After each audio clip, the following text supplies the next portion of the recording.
आज आप आए, मेरे जन्मदिन की बधाई देने आए आप। इधर घूमने की जरूरत नहीं है, मैं आगे रहने की मानसिकता में नहीं रहता, मैं पीछे रहना चाहता हूँ और पीछे से ही आवाज देता रहूंगा, बढ़े चले जवान तुम बढ़े चलो।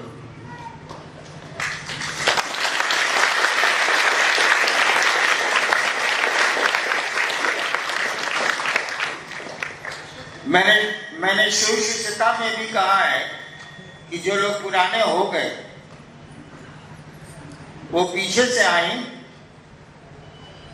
और लोगों को उत्साहित करें, प्रेरित करें शिव गुरु की ओर।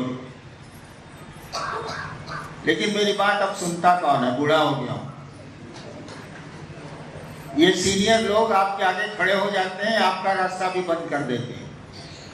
मैं न खड़ा होऊंगा, मैं आपको पीछे से पकड़ के लेता चलूंगा, आगे आप रहेंगे, पीछे मैं रहूंगा। अमूमन देखिएगा यहाँ जो सीनियर लोग हैं आपके आगे खड़े हो जाएंगे। अब आगे कोई खड़ा होगा तो आप चलेंगे कैसे, बताइए तो जरा। वो शिव के लिए आपके लिए रास्ता नहीं छोड़ते, वो खुद ही खड़े हो जाते। और जहां तक मेरे जन्मदिन का सवाल है, इसको संकल्प दिवस के रूप में मनाइए, अपने संकल्प को प्रगाढ़ कीजिए, अपने संकल्प को एक निश्चय में बदलिए। वैसे संकल्प का अर्थ ही होता है निश्चय, कि हम शिव का कार्य करेंगे, हम लोगों को शिव गुरु से जोड़ेंगे। और जो ये अभी अन्नू बाबू बोल रहे थे कि ऐसा ऐसा करना है, उसको दिमाग में रखिए, उसको करिए। बंद कुछ भी नहीं किया गया है, लेकिन आपको चालू जरूर किया गया है, आपको स्टार्ट जरूर किया गया है, बंद कुछ भी नहीं किया गया है। गुरु का आदेश था दूसरों को शिव शिष्य बनाओ। हम लोग अब शिव शिष्य नहीं बना रहे थे, हम लोग अब ढोल पुजवा रहे थे, हम लोग पैसा कमा रहे थे, हम लोग इज्जत चुरा रहे थे महादेव के नाम पर, सम्मान। गुरु का आदेश था शिव शिष्य बनाने का। और अमूमन देखिएगा कि जो सीनियर लोग हैं या तो सम्मान चुरा रहे हैं या पैसे चुरा रहे हैं, कुछ न कुछ वो चोर हो गए हैं, बिल्कुल सही है। इसीलिए नियम बना है कि भैया आयोजकों के लिए को माना जाएगा कि उन्होंने कोई शिव शिष्य नहीं बनाए, मंच संचालकों को माना जाएगा कि उन्होंने कोई शिव शिष्य नहीं बनाए, भजनिया और भजनिया जो बाजा बजाते हैं उनको भी माना जाएगा कि प्रोग्राम में आयोजन में उन्होंने कोई शिव शिष्य नहीं बनाए, और जो सुनने वाले हैं उनको भी माना जाएगा कि उन्होंने कोई शिव शिष्य नहीं बनाए। काम था दूसरों को शिव गुरु से जोड़ना, हम लोग अनर्गल कामों में घुस गए थे। होता ही है, धान लगाएगा झाड़ियां उपज जाती हैं, लेकिन एक दिन तो झाड़ियों को काटना पड़ेगा। इसीलिए हम लोग चले उस उद्देश्य की ओर जो आपके गुरु का आदेश है, उधर हमको आपको चलना चाहिए। जहां तक मेरा सवाल है, मैं जिंदा रहूं या नहीं रहूं, मैं आपके साथ रहूंगा।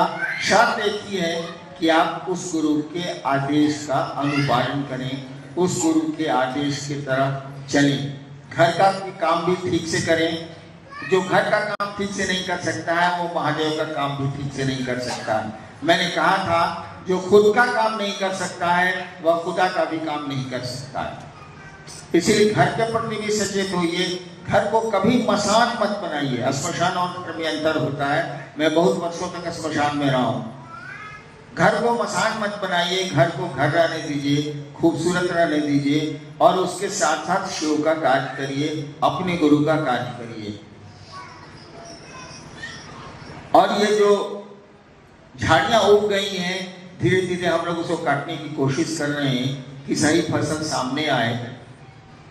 हम लोग तो कोशिश कर रहे हैं, लेकिन आप कोशिश मत करिएगा। कहीं एक आदमी से पूछेगा तो बोलेगा कि हाँ हम शिव शिष्य नहीं बनाए, एक आदमी से पूछेगा वो बोलेगा कि हम शिव शिष्य बनाए हैं, एक आदमी से पूछेगा तीसरे से वो कहेगा हम कोशिश कर रहे हैं। ये सारे कुछ नहीं कर रहे हैं। जो बोलते हैं कि हम कोशिश कर रहे हैं वो कुछ नहीं करते हैं, वो झूठ बोलते हैं। नहीं बनाया वो भी सच बोल रहा है, जिसने बनाया वो भी सच बोल रहा है। और जो बोलता है कि हम कोशिश कर रहे हैं, समझिए सारा बहुत बड़ा कमीना है। आध्यात्म के क्षेत्र में सारा कोशिश तो कितना साल से कर रहा है, एक आदमी से आपने कहा कि धान लगाओ खेत में, वो कह रहा है कोशिश कर रहे हैं। आप फसल देख रहे हैं कि अभी खेत टाड़े है, कौन कोशिश हो रही है भाई? इसीलिए कोशिश नहीं करनी है, काम करना है। सोचना नहीं है, काम करना है। सोचने के लिए तो तय ही है कि क्या करना है, लोगों को शिव गुरु से जोड़ना। आप आगे चले, मैं आपके पीछे हूँ, हमेशा रहूंगा, लेकिन आगे नहीं खड़ा होऊंगा, क्योंकि आपका रास्ता बहुत लंबा है, मंजिल बहुत दूर है। शिव आपकी गंतव्य है, शिव आपकी मंजिल है, आपको शिव के पास जाना है। कोई आदमी आपके आगे खड़ा हो जाएगा, वो कितना हो सीनियर का नहीं हो, मैं ही खुद क्यों नहीं हूँ, आपका रास्ता बंद हो जाएगा। किसी को अधिकार नहीं है कि एक शिव शिष्य और उसके गुरु शिव के बीच में अपने को खड़ा कर ले। हम लोगों की बड़ी बुरी आदत है कि हम लोग खड़ा कर लेते हैं अपने को। और अमूमन सारे सीनियर्स की ये बीमारी है, जिसको सीनियर आप कहते हैं। इस कागज में तो सीनियर की व्याख्या की गई है, जिसका 3 साल हो गया। बीमारी है कि वो आप पर हुकूमत करते हैं, आपकी समीक्षा करते हैं, आपको सहयोग नहीं देते, मदद नहीं करते। उनकी हुकूमत चलती है, हुकूमत को बंद होना चाहिए। और कम से कम आप आध्यात्मिक पुरुष हैं, आपको एक शिष्य और एक गुरु के बीच में खड़ा नहीं होना चाहिए। आप पीछे से मदद कर दीजिए, बगल से मदद कर दीजिए उसकी, अगर कर सकते हैं तो, और उसको आगे बढ़े। चलिए, आप लोगों ने मेरे जन्मदिन पर यहाँ आकर धन्यवाद दिया, बधाइयाँ दी। मैं आपको धन्यवाद दूं क्या? मुझको थोड़ा खराब लग रहा। अपनों को धन्यवाद दिया नहीं जाता। चलिए, मैं आपको साधुवाद देता हूँ और अपने गुरु शिव से ये कामना करता हूँ कि वो आपके जीवन को सुखद बनाए, सुंदर बनाए और शिवमय बनाए। कोशिश जारी रहेगी, हम लोग अब करेंगे। अब हम लोग कोशिश नहीं करेंगे, हम लोग करेंगे। प्रणाम।